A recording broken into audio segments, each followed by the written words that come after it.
Buenas tardes, noches. Bienvenidos de vuelta a este programa llamado La Pulpería de Tatooine, de Yoda, mejor dicho, ubicada en Tatooine. Este día nos encuentra en una efeméride bastante fuerte para lo que es la historia argentina, pero primero vamos a presentarnos de vuelta. Somos Nahuel, Tomás, Augusto y Ricky, y vamos a estar hablando un poquito de cosas nerdas, un poco de historia, un poco de todo lo que nos gusta a nosotros. Esta efeméride particular que nos toca hoy en día es la Guerra de Malvinas, pero vamos a buscarle una vuelta sin dejar de lado la relevancia que tiene, un poco de hablar las cosas nerdas alrededor que podemos buscar en torno a este conflicto bélico, ¿no?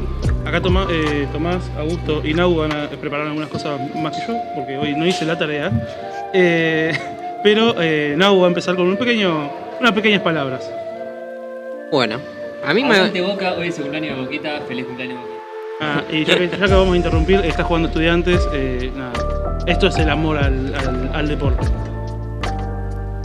Y bueno, ahora sí, empezando, a mí me gustaría, antes que nos metamos de lleno en la efeméride de hoy, me gustaría hablar un poco de el descubrimiento de las islas, que es en parte lo que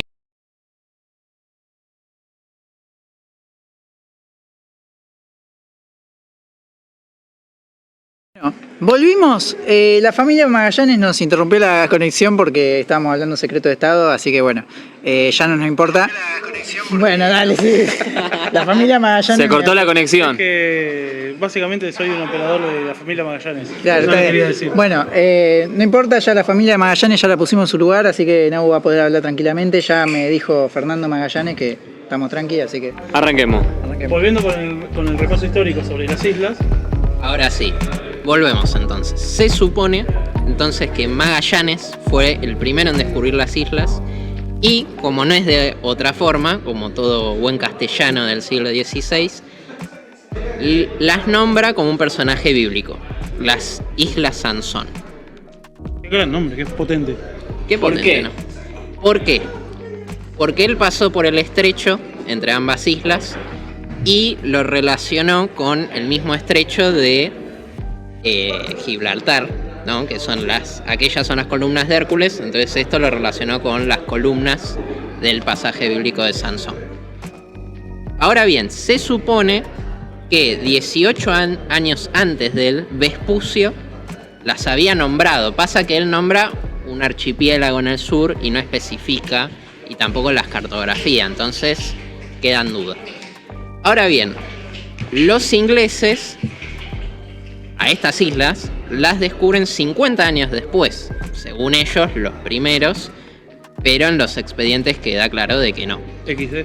Uno es Francis Drake, es el que trató de confirmar el paso interoceánico, muy importante, que siempre estaban buscando los europeos para llegar a la India y China. Y el otro es John Strong, que él es el que las nombra Falkland. o José Fuerte para las traducciones. Juan Fuerte. Juan, Exactamente, Juan Fuerte. Bueno, entonces tenemos a un Juan Fuertes que les puso las Falklands. ¿Por qué Falkland?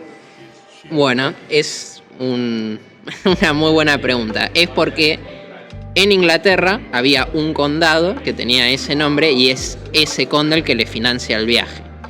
Ahora bien, la traducción nórdica de eso quiere decir tierras de halcones, que allá tiene sentido porque en Inglaterra había claramente más halcones de lo que veían los vikingos en sus tierras.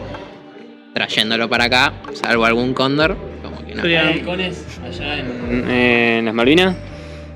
podríamos decir que serían las Penguin Lands. Claro, ahí Ok. tendría mucho más sentido.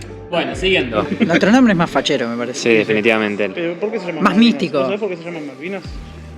Bueno, ahí sí nos tenemos que adelantar mucho más en el tiempo. Porque el tema es así, los ibéricos de facto gobernaron prácticamente todos los pasos interoceánicos desde siglo XVI hasta el siglo XVIII. Cuando tenemos ibéricos, ¿qué naciones estamos hablando? Moderna. Principalmente el reino de Portugal y de España. Ahora bien, de 1580 a 1640 fue un reino unificado, por eso también a veces nos referimos a ellos ibéricos como unidad. Bien, en algunos lugares sí conquistaron tierras, las colonizaron y tuvieron una presencia concreta. En el caso acá del sur, no. Pero de facto, ninguno de los otros reinos europeos podían militarmente rivalizarle. Entonces ellos, además avalados por el Papa, decían, este es nuestro paso, y se terminó. Nadie decía nada. Ahora, en el siglo XVIII, eso cambia. Ahí el Reino Unido empieza a estar más fuerte. Y Francia, bueno, más o menos. Francia va teniendo como altibajos. Y ambos vienen a disputarle en el siglo XVIII las Malvinas. Y crean las primeras 2 colonias. Los franceses en la occidental, los ingleses en la oriental. ¿Y qué pasó con la colonia?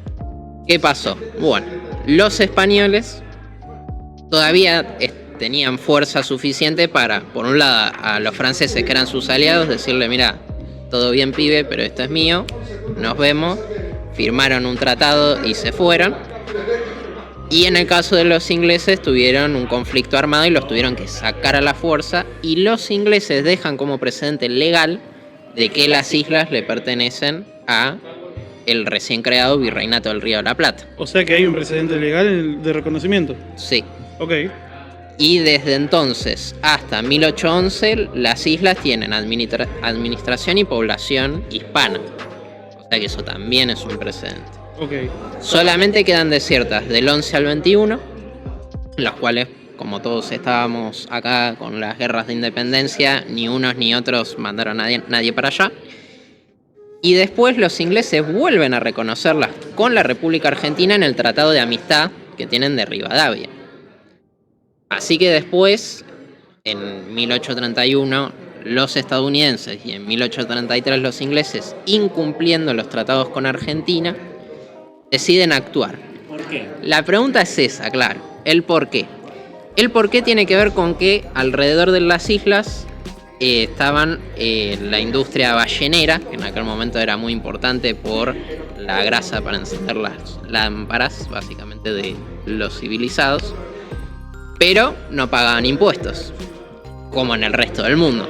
Argentina, cuando les empieza a exigir que paguen los impuestos y empiezan a retener aquellos navíos piratas que no lo hacían, entonces ahí, por un lado, Estados Unidos bombardea todos los puertos y fortificaciones de las islas, las deja prácticamente indefensas e inconectadas con el continente, le pasan información a los británicos y los británicos 2 años después vienen y las usurpan directamente.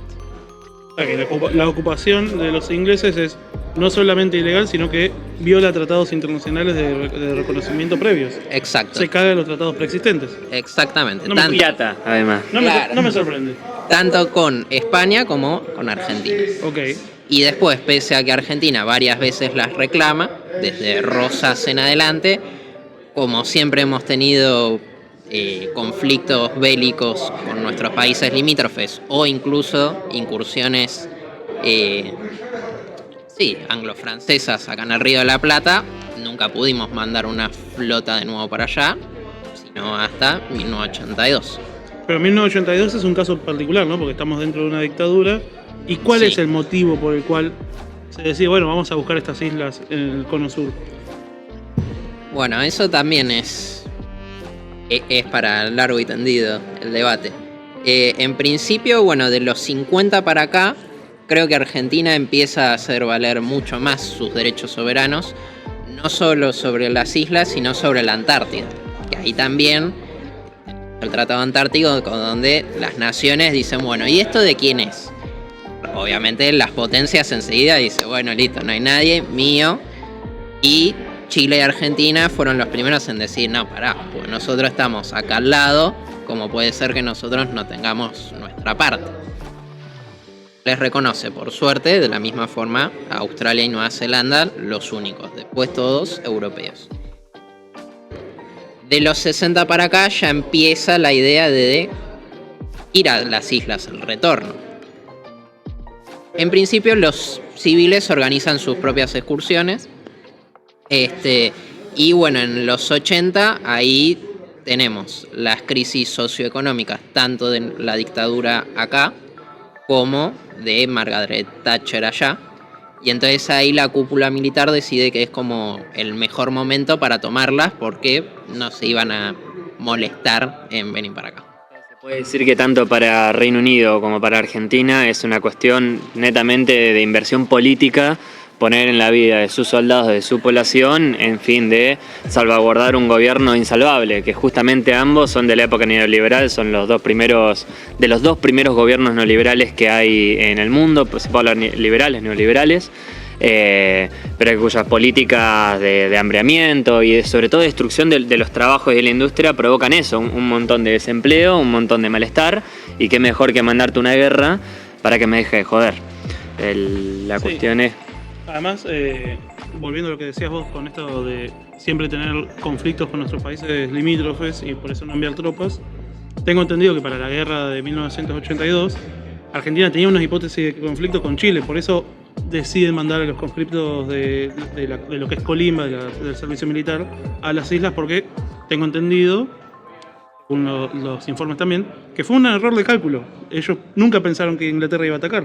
Exacto. Sí, y la mayoría del arsenal y tropas entrenadas estaban en la cordillera y tenían por las dudas un batallón en lo que era Corrientes y Misiones, porque también tenían el miedo de que capaz Brasil les declare la guerra.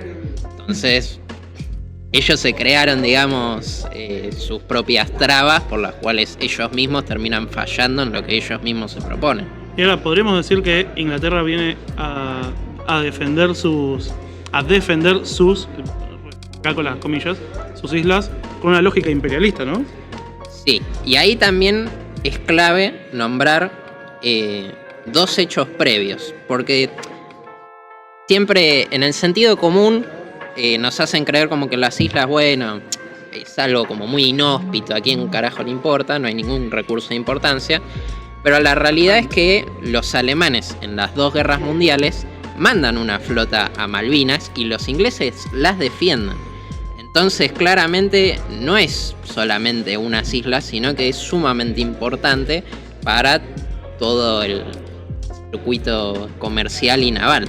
No es eso, sino porque, o sea, es una base estratégica. Uno cuando tiene que pensar en lo que es, sobre todo la estrategia militar, pero inclusive también en lo comercial, es la cuestión del abastecimiento.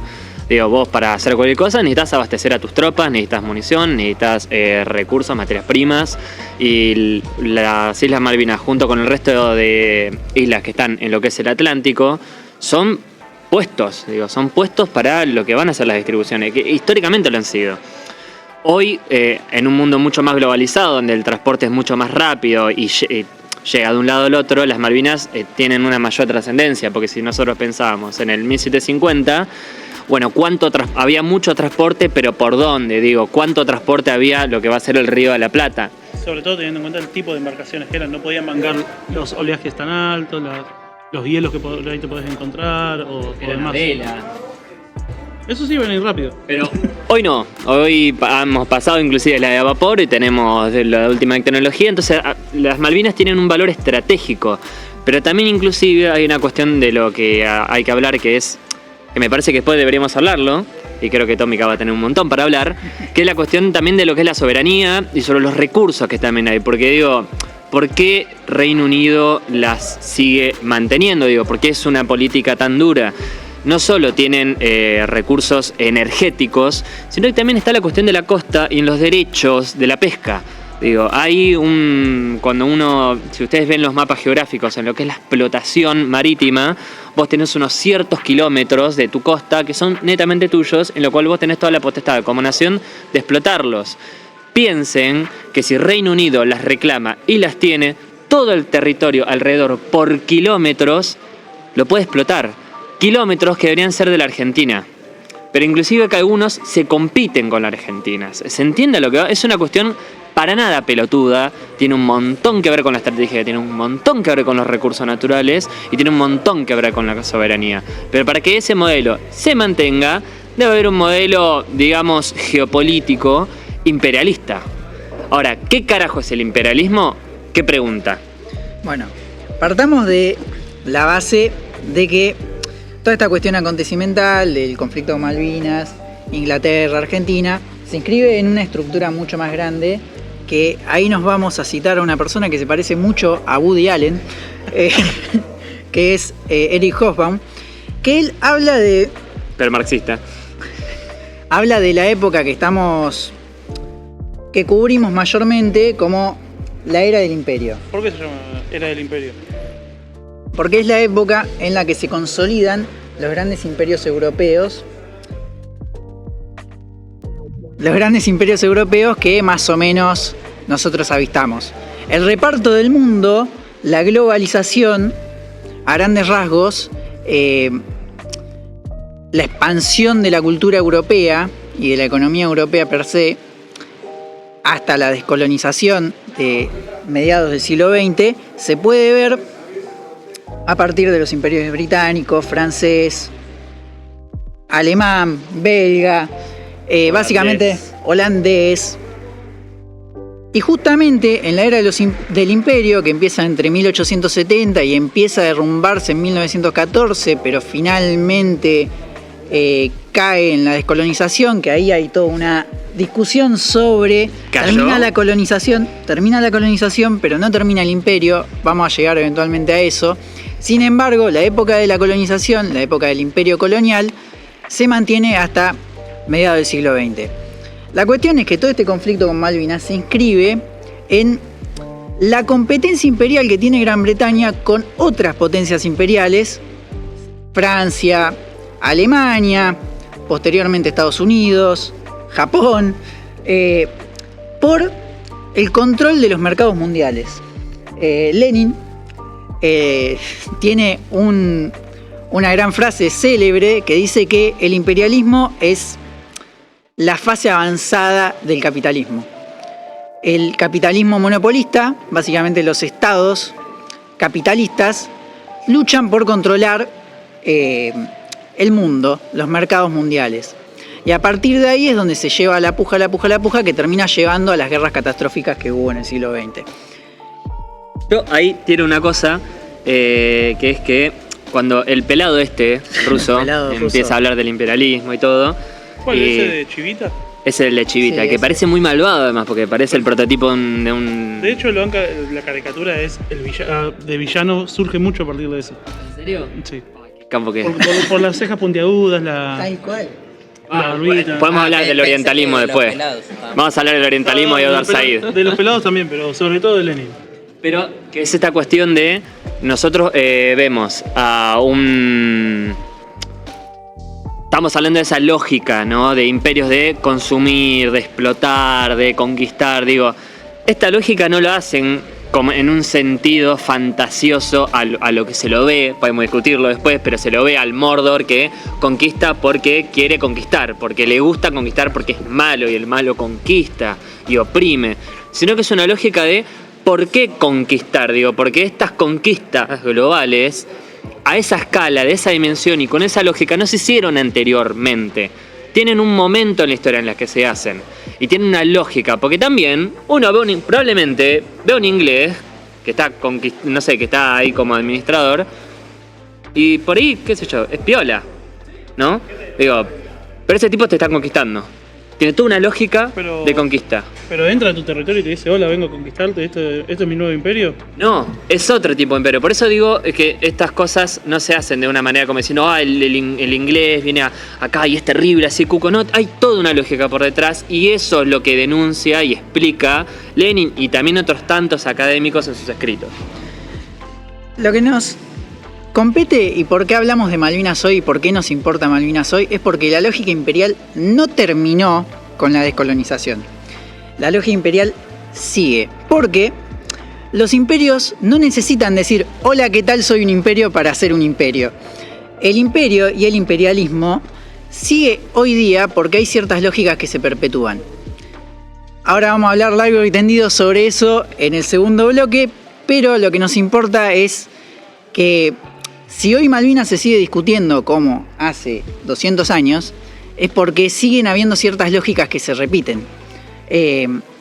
No por nada, la cultura europea sigue primando sobre nuestras mentes, sobre nuestras disciplinas, sobre nuestra cultura, sobre nuestra economía y sobre nuestra forma de dictar política. No por nada nosotros somos subordinados en relación a cierta cultura occidental.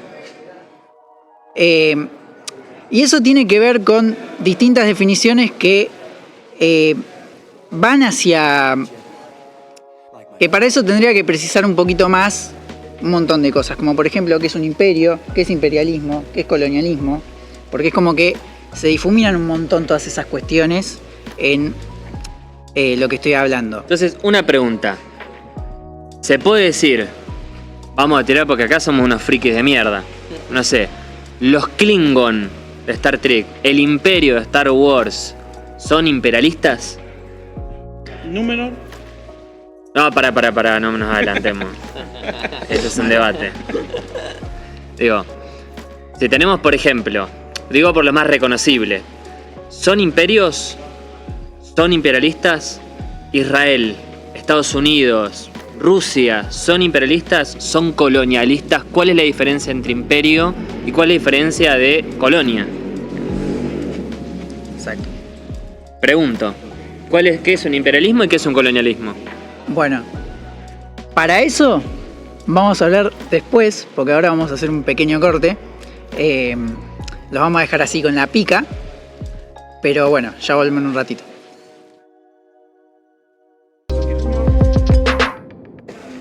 Bueno, volvemos a la pulpería. Ahora vamos a ir con cosas bastante técnicas y después nos vamos a ir bien falopa a cosas que a nosotros nos recontra interesa, que es la parte bien friki en la que relacionamos las cosas friki con historia. Y vamos a hablar un montón de cosas. Tenemos de repertorio Star Wars, El Señor de los Anillos, de Elder Scrolls. Por primera vez en el programa vamos a hablar de jueguitos, así que No, la vez pasada hablamos de Red Dead Redemption 2. Bueno, sí, Y tenés razón. Battlefront 2. Bueno, tenés razón. Pero bueno, ahora nos vamos a ir con las cuestiones más técnicas porque me parece que es necesario que cuando hablamos de imperio, imperialismo, colonialismo, racismo, entender que hablamos de lo mismo, pero no hablamos del todo de lo mismo, porque son conceptos muy separados. Cuando hablamos de imperio, a ver, a lo largo de la historia hubo imperios por todos lados y tampoco es tan difícil. A ver, yo digo imperio y ¿qué no suena? A ver, Augusto, decía algún imperio. Estados Unidos. Uy. Uy, ya. No, imperio, el Imperio Galáctico, para empezar. Bueno, ficticio. Claro, pero sí. Imperio Romano. El mongol. Muy bien. Todos tienen el nombre imperio y están regidos por emperadores. El emperador Palpatine, el emperador César, el emperador Gengis Khan y... En China también hubo emperadores. bueno, los Khan. Isabel II. También. También. Es el Imperio Británico, chicos. Claro. Literalmente. Sí. Pero Carlos V. no necesariamente los imperios tienen el nombre imperio y tampoco tienen emperadores en la cabeza. Si bien etimológicamente la palabra imperio viene de imperium, que es literalmente poder, soberano, y viene de los romanos, claro, justamente imperio romano, Como en Harry Potter. ¿No? también. El hechizo. Imperio, bueno, imperio es Es una subyugar, adopción. tal cual. Ah, mirá. Bueno, justamente Harry Potter tiene muchos nombres latinos y eso lo podemos laburar por otra cosa. No me corras del eje, Augusto. Se supone que esta era la parte del orden. No. Bueno, pero la cuestión es que el imperio puede referir a todos esos dominios territoriales que vemos a lo largo de la historia. Tenemos en China, tenemos en Mongolia. Los mongoles literalmente controlaron casi todo el mundo conocido durante el siglo XIII, así que bastante bien. Bueno, el Imperio Romano controló todo el Mediterráneo. Los británicos creo que fueron el imperio más grande, fueron el imperio más grande, creo que dominaron una quinta parte del mundo. una Sí, cosa así. ahí siempre hay discusiones de si es el británico, el español, pero bueno, sí, O el digamos estadounidense. que... Claro. O también qué es dominio y cómo se ejerce. Pero Claro. también otros imperios había. Por lo general nosotros relacionamos imperios con imperios de ultramar. Por ejemplo, el Imperio Español, que literalmente era el imperio donde no se ponía el sol, que tenía dominios en Filipinas, en América, en Italia, en Alemania. Literalmente Carlos V se llamaba el Sacro Emperador Romano, germánico. Después los británicos se roban eso de en nuestro imperio nunca se pone el sol, pero originalmente, como bien dijiste, eran de los españoles. Y aparte tenían injerencia en casi toda Europa, que eso también a veces nos olvidamos. hubo un gran momento donde prácticamente toda Europa estaba bajo órbita de la misma corona. Pero también hay otra cosa. Los imperios no solo poseen territorios distantes, también pueden ser imperios que tengan territorios adyacentes. Por ejemplo, el Tercer Reich nazi buscaba ser un imperio, y es más, su plan de expansión territorial llevaba a germanizar el territorio de ese momento, bueno, Polonia y la Unión Soviética. Yo cito otro ejemplo. La mayoría de los europeos del siglo XVI para acá dijeron, listo, nos vamos para el océano y conquistamos todo. Y los rusos dijeron, bueno, aprovechemos el bug, y se comieron todo el este hasta llegar al océano por el otro lado. Y ahí tenés emperadores como Catalina la Grande, Pedro el Grande. Claro, los grandes zares.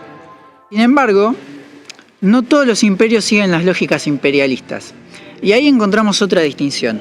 Cuando hablar de imperio y hablar de imperialismo no es lo mismo, porque imperialismo refiere a una lógica imperial. ¿En qué sentido? Cuando nosotros hablamos de imperio no vamos a escribir a la etimología ni a la lógica territorial, vamos a escribir a lo que dice un autor también de la academia, Edward Said,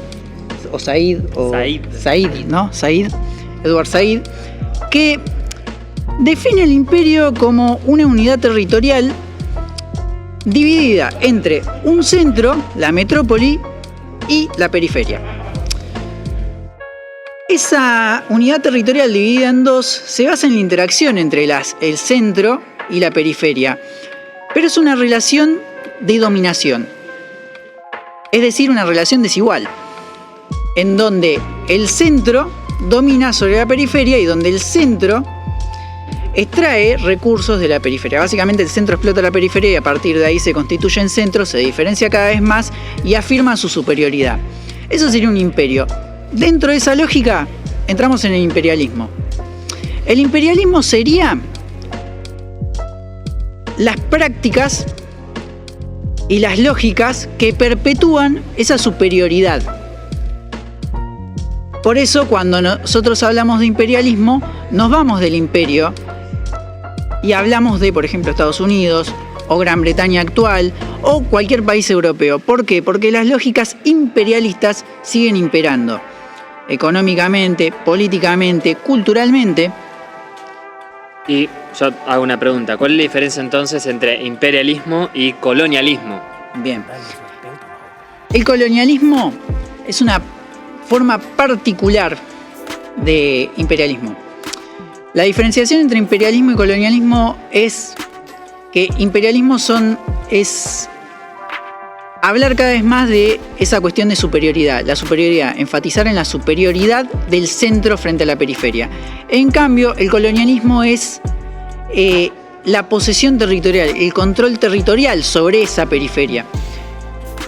Nosotros, la historia humana pasó, en la historia mundial tuvimos un proceso a mediados del siglo XX que se llama de descolonización. ¿Qué significó eso? Que los imperios que se fueron consolidando a fines del siglo XIX y llegaron a su gran auge justo cuando inicia la Primera Guerra Mundial, empezaron a desmantelarse y empezaron a surgir distintos estados soberanos. Algunos más consensuados, otros más conflictivos, pero al fin y al cabo terminamos llegando al siglo XXI con una gran cantidad de estados soberanos. La cuestión es que son soberanos de iure. ¿Por qué? Porque por lo general, por más que ya no exista más el colonialismo y los países centrales, entre comillas, ascriban a una idea de decir que imperio y colonia es mala palabra, realmente las lógicas de las relaciones desiguales de las que nosotros hablamos que existen en un imperio, en una unidad política, siguen existiendo, porque al fin y al cabo sigue habiendo una dicotomía entre países centrales y países periféricos.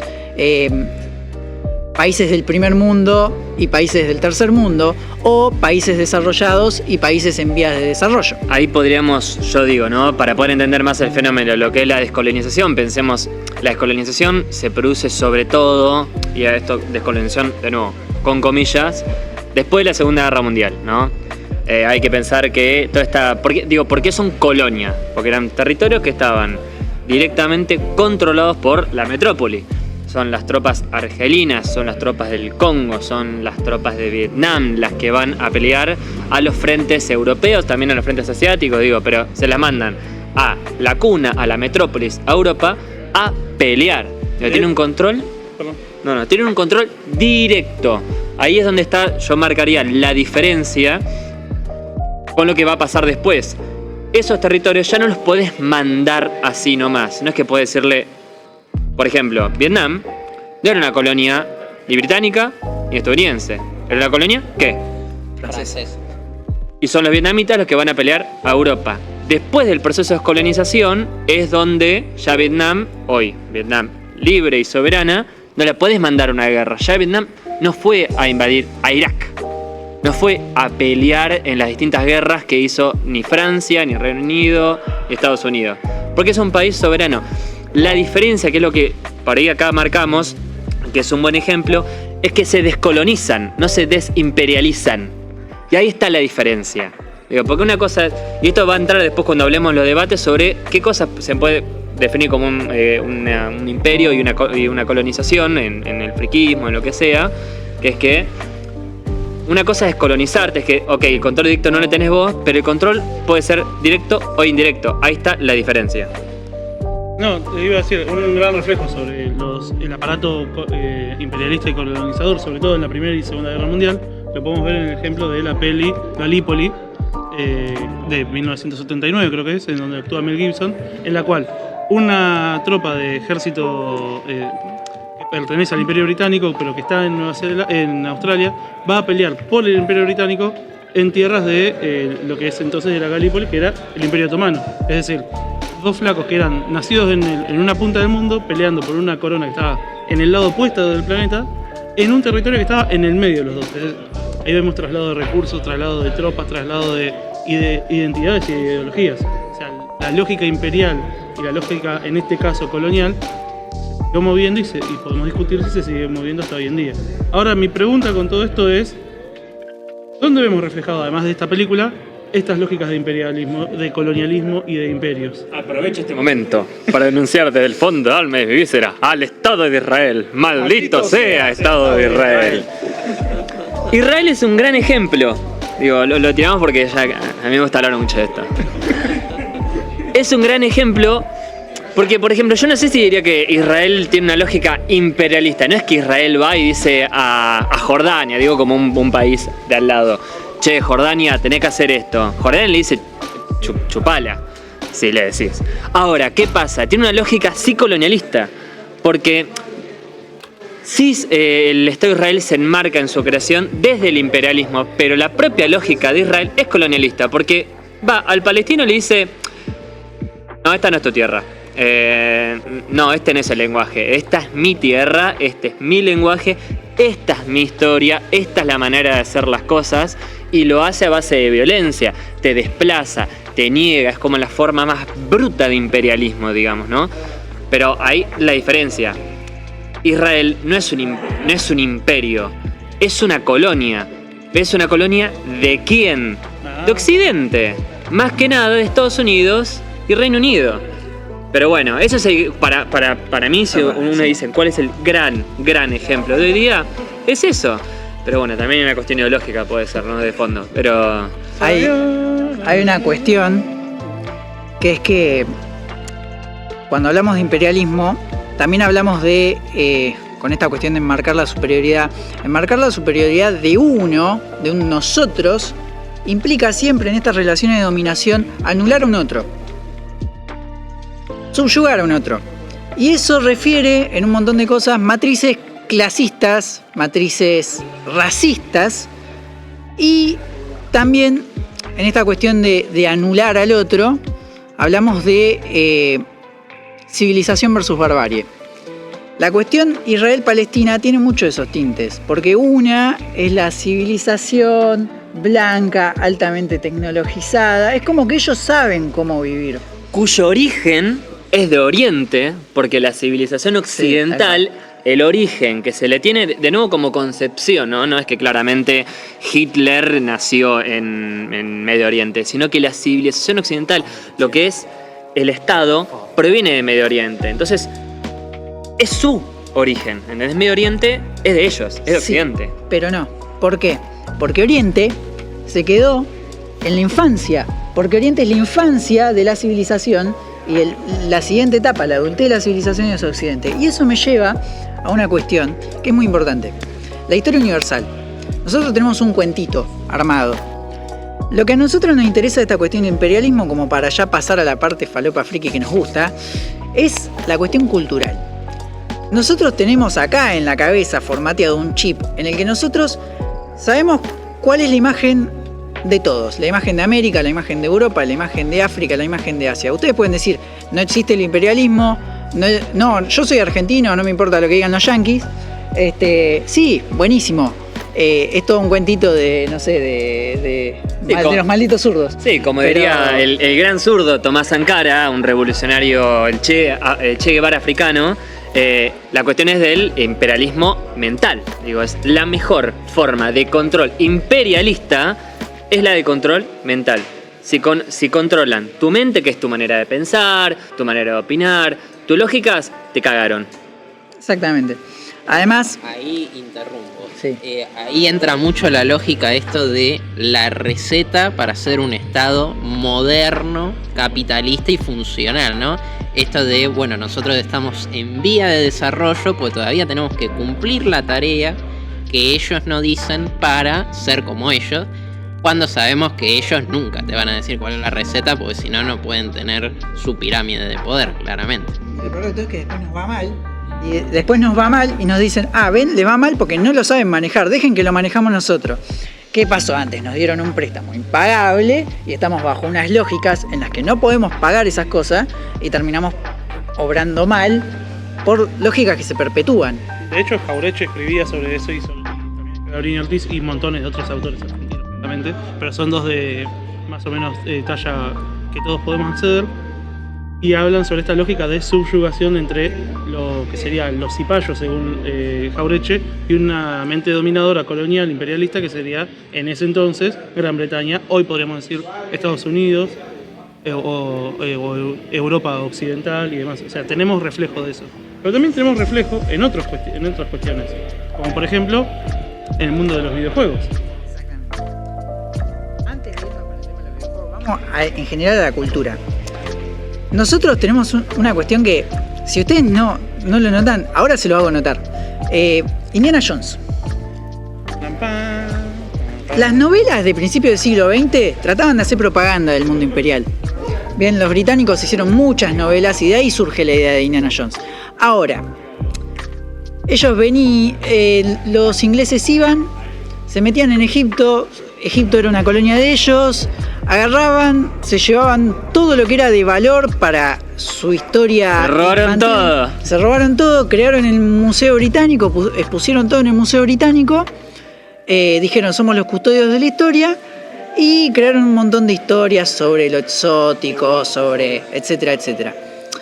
Nosotros decimos, bueno, ya está, ya acabó el colonialismo inglés, pero están las películas de Indiana Jones, que siguen saliendo hasta el día de hoy, y no solo Indiana Jones, también Tomb Raider, un montón de juegos. El Sims. También. Que, la profesión de arqueólogo, claro, que roba las piezas básicamente. Literalmente. Porque esa es la concepción occidental de lo que somos nosotros, porque se piensa que nosotros los argentinos no escapamos de esa lógica. No, papá, ese club VIP no entramos, eso es Europa, está todo en Europa. ¿Por qué los egipcios hoy son tan, pero contra rígidos para hacer una excavación o algo? Porque literalmente los robaron todo, todas las piezas que están en Europa están pero peleándose durísimamente para poder tenerla de vuelta. Lo mismo con todos los países africanos. Porque somos eso, nosotros somos una vitrina, estamos por detrás de la vitrina, pero nosotros somos los animales, donde agarran nuestras cosas, las exponen, todo para lo que es esa exposición mundial que es el Museo Británico, el Louvre. De hecho lo podemos ver también, y miren qué material light que es, pero en Black Panther de la peli de Marvel, del UCM, Killmonger tiene su primera escena, o su segunda escena sería, es él en el Museo Británico haciendo un asalto diciendo esto es nuestro, haciendo un reclamo soberano, a mi entender, de lo que son los tesoros de su tierra. Acá bancamos a Killmonger. esta mesa banca Killmonger y al que no lo banque se va a tener que ir a esta mesa. Lo que es importante de todas esas cuestiones es, yo traigo Indiana Jones a la mesa porque Indiana Jones es increíble. A ver, el protagonista es un estadounidense blanco que visita otros lugares que están exotizados, porque el tipo no se mete en el cementerio de Nueva York, se mete en un cementerio en medio de Oriente, siempre las aventuras son en Oriente. Nos vamos a otro lado, a la momia, siempre hay algo importante, hay una palabra muy importante que utilizar, exotismo. Todo lo que sale de la lógica de lo que es normal es exótico. Todo lo que sale de Europa o del mundo occidental es exótico y se visualiza un montón en el cine. Lo que destaca es exótico. Y antes del cine pasaba en el arte.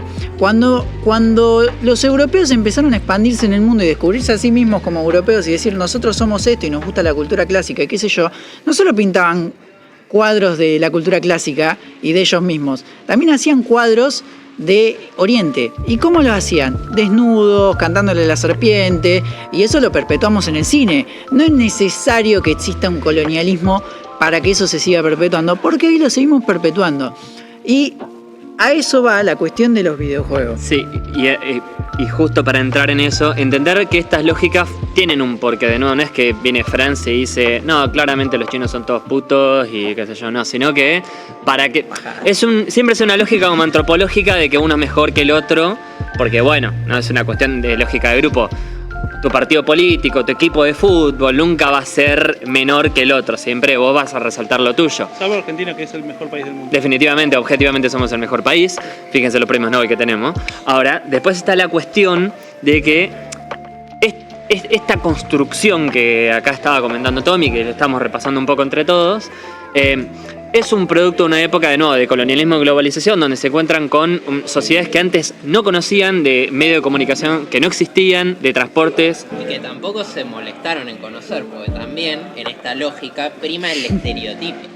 Porque por ejemplo, en la Patagonia era la tierra de gigantes, y los franceses, volviendo otra vez un cacho al tema de Malvinas, cuando las trazaron en el mapa dijeron, bueno, estas son las islas de los gigantes, pues bueno, si acá viven gigantes, entonces acá también.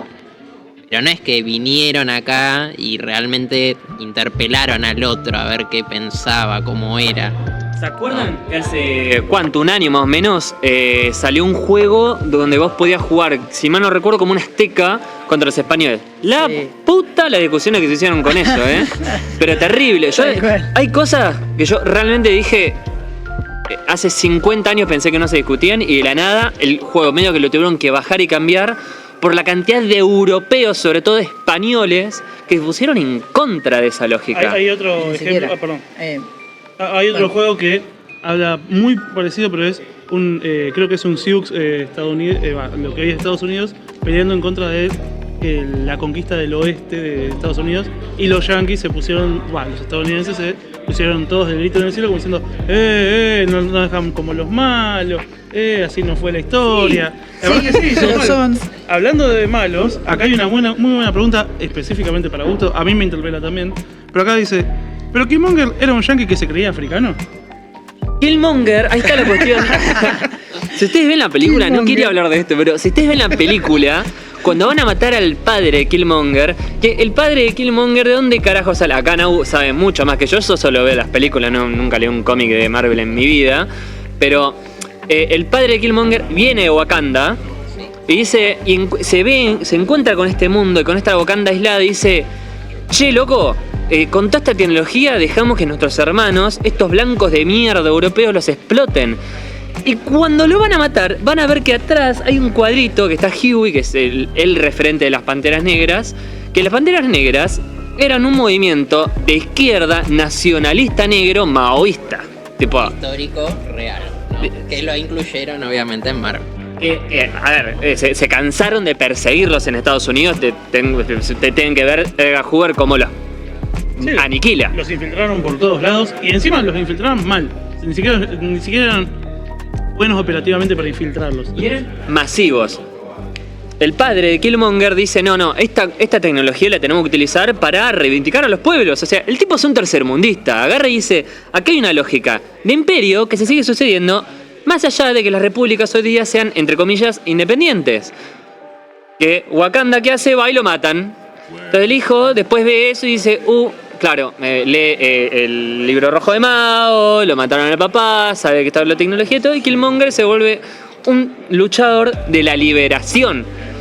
Que para mí, digo, hasta el día que fíjense lo que es la lógica estadounidense, que cuando llega a un momento de realización de, Estados Unidos está mal, hay todo un proceso de explotación todavía hasta el día de hoy. Voy a matar a una abuela. Claro, no pueden llegar a la lógica final. Te agarran y te dicen, no, este tipo claramente malo porque es un extremista, porque las Panteras Negras eran extremistas y los de la Liberación Nacional son extremistas, entonces tenemos que hacer que este tipo mate a una abuela para que vos digas que este tipo sigue siendo malo. Por más que su lógica está impecable la de Killmonger, hermano.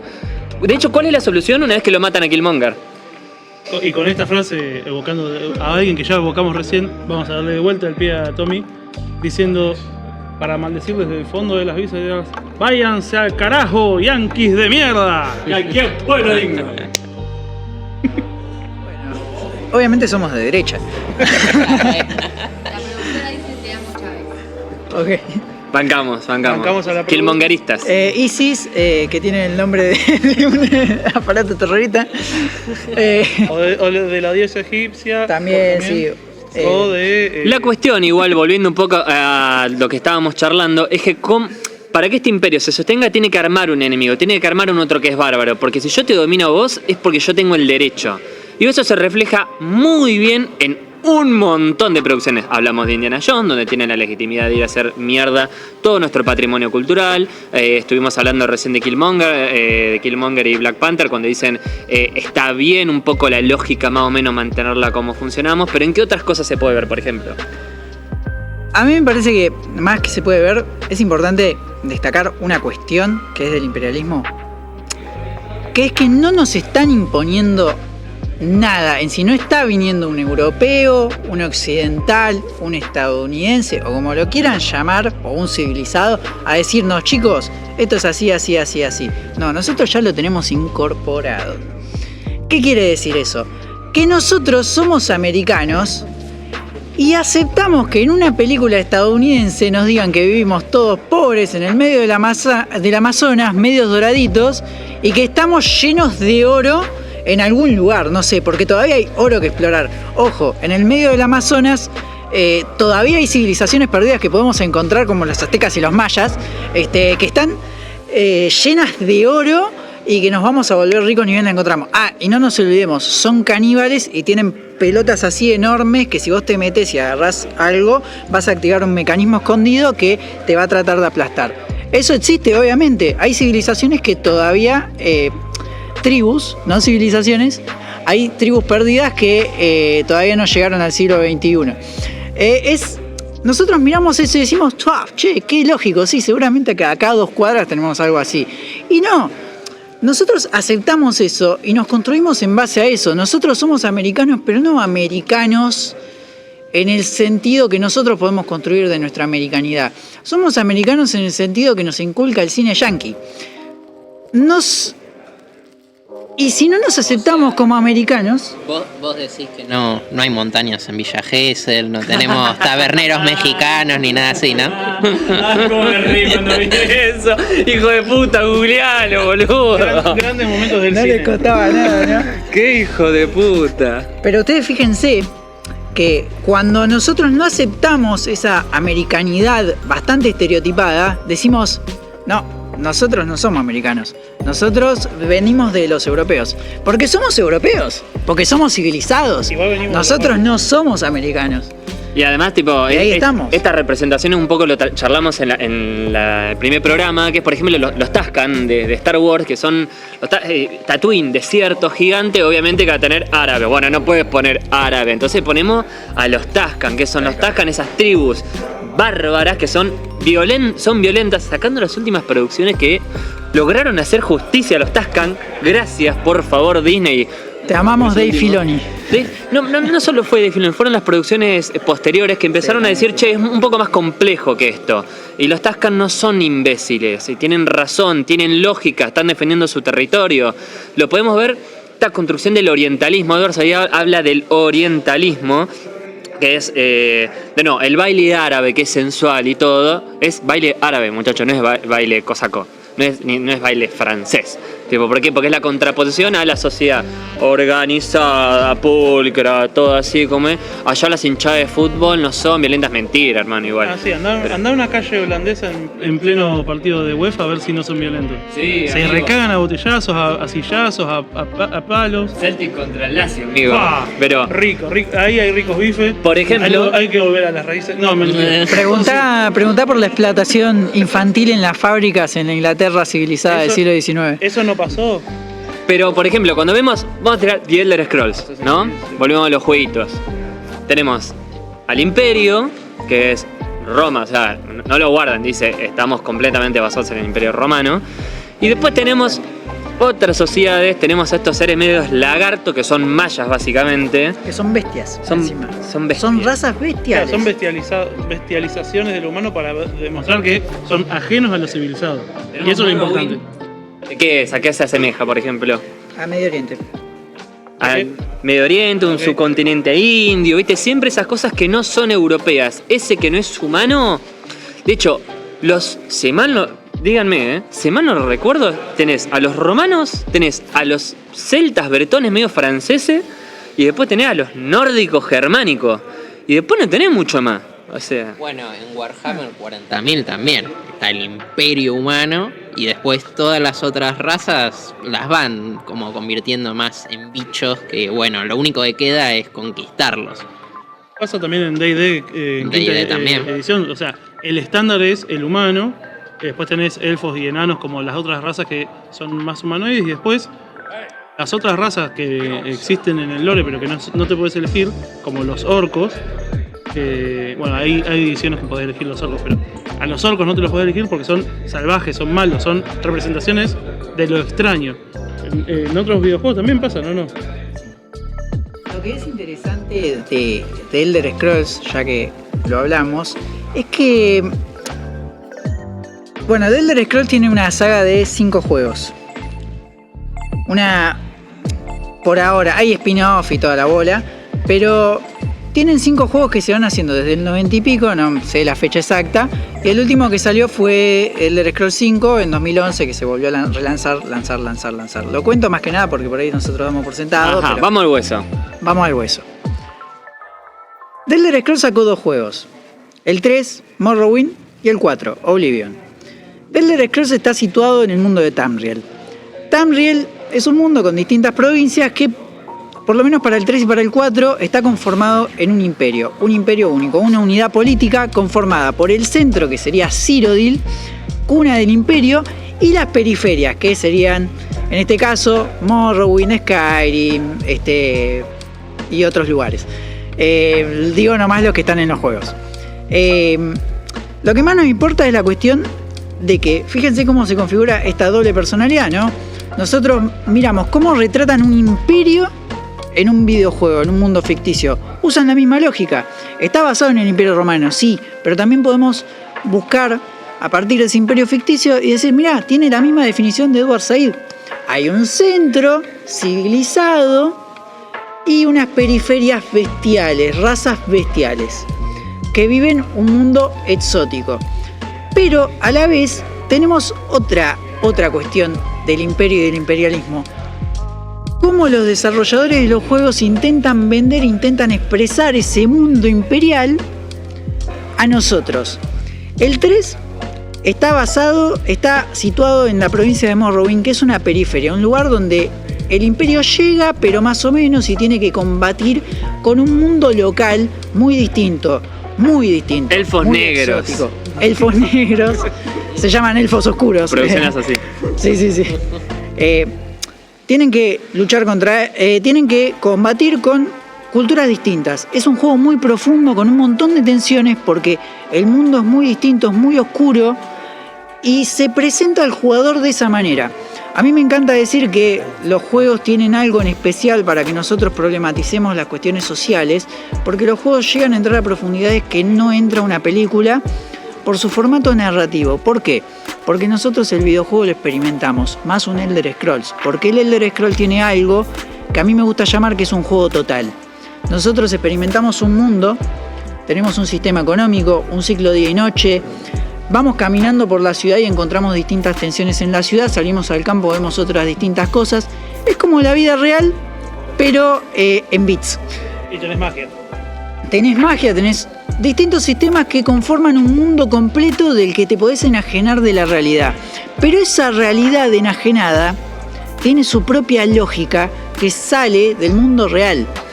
Vos estás experimentando eso durante horas y horas. Y eso es lo interesante, porque a la hora de tener que reconstruir ese mundo, tenemos dos vertientes, el Elder Scrolls 3 y el Elder Scrolls 4. El Elder Scrolls 3 está en una periferia y el Elder Scrolls 4 está en el centro del imperio. Y ahí nosotros vemos dos cuestiones representadas que hablan mucho de nuestro mundo y hablan mucho del mundo de Elder Scrolls.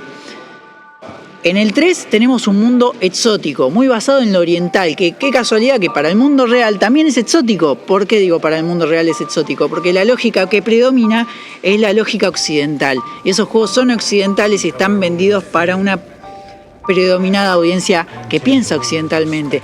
Ese juego del Elder Scrolls 3 está hecho para que vos te crees un personaje que es extranjero y que entra a un mundo totalmente extraño. Para el jugador tiene que ser un mundo totalmente extraño. En cambio, el Elder Scrolls 4 no está hecho para eso. El Elder Scrolls 4 está hecho para que vos entres en un mundo familiar. Hay una mitología clásica y medieval, un clásico juego medieval.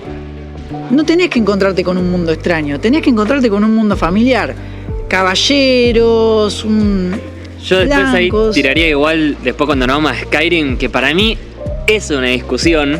Recontra, pero es otra cosa, sí. Porque nos escapamos del centro, nos escapamos de la periferia y entramos en Star Wars en el mid-rim de la galaxia. Entramos en un lugar donde no sos ni suficientemente centro ni suficientemente frontera. Estás en un lugar que no quiere al Imperio, por un lado, por otro lado lo quiere. Hay una guerra civil, acá hay gente que banca a los Capas de la Tormenta, acá hay gente que banca al Imperio. Hay argumentos estratégicos para ambos, y también hay argumentos culturales, ¿no? Políticos, y sobre cómo, por eso esta cuestión del imperio está interesante para discutirla, porque a veces no es tan visible y a veces yo diría no hay tanto una respuesta, porque uno dice, en The Elder Scrolls básicamente tenés al imperio, están los nórdicos, estos vikingos, que son los germánicos de Skyrim, que se quieren independizar. Y uno dice, che, está bien que se independicen. Claro, no está bien porque el imperio los quiere subyugar. Pero después te dicen, no, pará, no dividas a los humanos porque en realidad los elfos nos quieren colonizar a todos. Colonizar, nos quieren hacer mierda a los elfos. Entonces, no tenemos que dividir a los humanos porque estos nos van a cagar. Ahí es una cuestión de debate y estrategia que me parece que está muy bueno.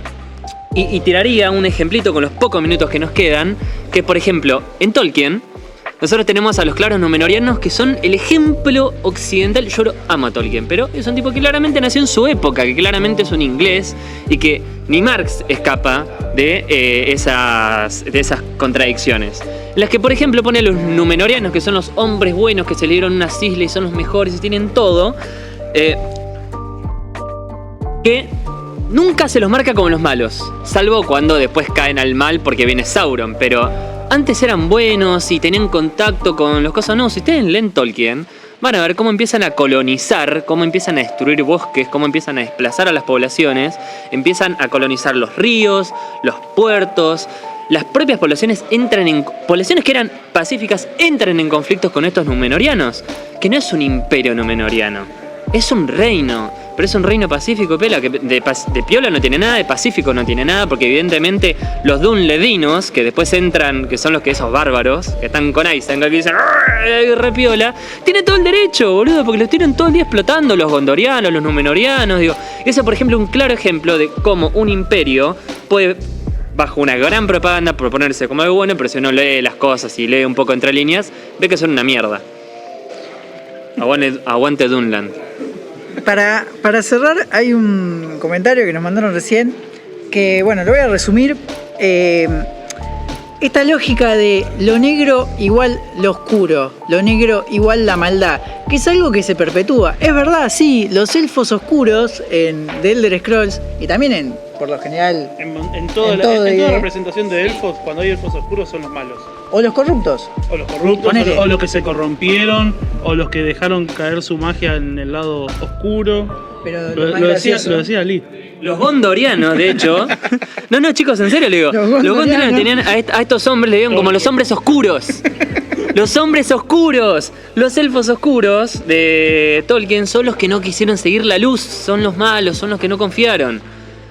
Bueno, ahí es donde hoy hablábamos de esto, de cómo el imperialismo ahora es mental. Pues yo también pensaba, volviendo un poco al primer programa, que estábamos con el tema de la pulpería, y ahí también, Fierro es aquel que no está ni en lo civilizado ni en lo barbarie, y es como el mundo intermedio, y también la parte civilizada nos la describen perfecto, y cuando vamos al otro lado entra el exotismo.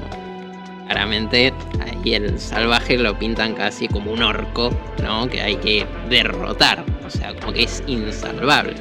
Y entran, ¿no?, en juego todas estas cosas que estaban diciendo, como todavía seguimos reproduciendo nosotros los mismos esquemas. Chicos, los descamisados. A ver, si una cosa que ha tenido el peronismo para mí, y yo no soy peronista, pero ha sido interpretar muchas de estas cuestiones, estas contradicciones del occidentalismo. Ese discurso occidentalista entra en una gran contradicción en una sociedad que no es occidental. Argentina no es occidente. Bueno, de hecho se hablaba de la raza argentina. Bueno, hace poco nos compararon con orcos también, así que... Con todo el mundo, dije, sí, total. ¡Viva Sauron! Pero es esta cuestión de la contradicción, sí, aguante Sauron, muchacho. ¡Sauron! ¡Qué grande sos! Que es la cuestión de entender que hay un bruto, que es este obrero, que es el descamisado, porque no tiene camisa. Y que me pareció muy bien de estos descamisados tomarlo a ese insulto como algo propio y decirlo, nosotros somos los descamisados, no somos ustedes, somos distintos a ustedes, nosotros somos lo que producimos. Y esa cuestión es de decolonización mental. Para ir cerrando con el programa, vamos a tirar un par de aristas que nos quedaron resueltas, que es volver de vuelta a esta cosa de manejar el imperialismo con lo que tiene que ver con el conflicto de Malvinas. Y tiene que ver con un datito de color que me guardé, que sí, estoy monopolizando el micrófono en este momento, pero es algo que a mí me conmovió porque lo vi literalmente antes de venir, que es el zorro quiso pelear por Argentina. Guy Williams, el actor, literalmente se ofreció como voluntario para pelear por las islas a favor de Argentina. No lo dejaron por una cuestión etaria, le dijeron, pero en realidad era porque era una figura pública y los milicos no querían que... O sea, ya estaba perdido, entonces ya medio que no. Pero Guy Williams, el zorro, mi héroe, el superhéroe favorito de quien les habla, quiso pelear en favor de las islas, en favor de Argentina. Un datito para cuando ya medio complicada como la cuestión de qué hacemos como en Skyrim, ¿no? ¿A quién apoyamos acá? Fíjense en los reclamos de las Malvinas. ¿Quién apoya a quién? Solo googleenlo, no lo voy a decir, googleenlo y van a ver un poco toda esta lógica de tercer mundo, primer mundo, esta lógica de dominación del eje y la periferia y van a ver de lo que estamos hablando. Bueno, ya acá finalizamos. Esta cuestión de Malvinas, imperialismo, guerra, la vamos a retomar en el programa que viene, la semana que viene. Vamos a hablar más cuestiones subjetivas, por ejemplo, el rol de los soldados, cómo los soldados luchan en la guerra, cuáles son los traumas y cómo los recibe la sociedad. Y ahí vamos a hablar también de ficción y de falopa, como estuvimos hablando hasta este momento. Se vienen cositas. Así que vamos a retomar, porque también nos quedó en el tapete la cuestión de... yo quería hablar de cómo los X-Wing y la Estrella de la Muerte tienen mucho que ver con los aviones volando al ras del agua y destruyendo bombarderos ingleses. Me parece increíble, pero bueno, vamos a dejarlo acá. Nos despedimos. Nos vemos la semana que viene.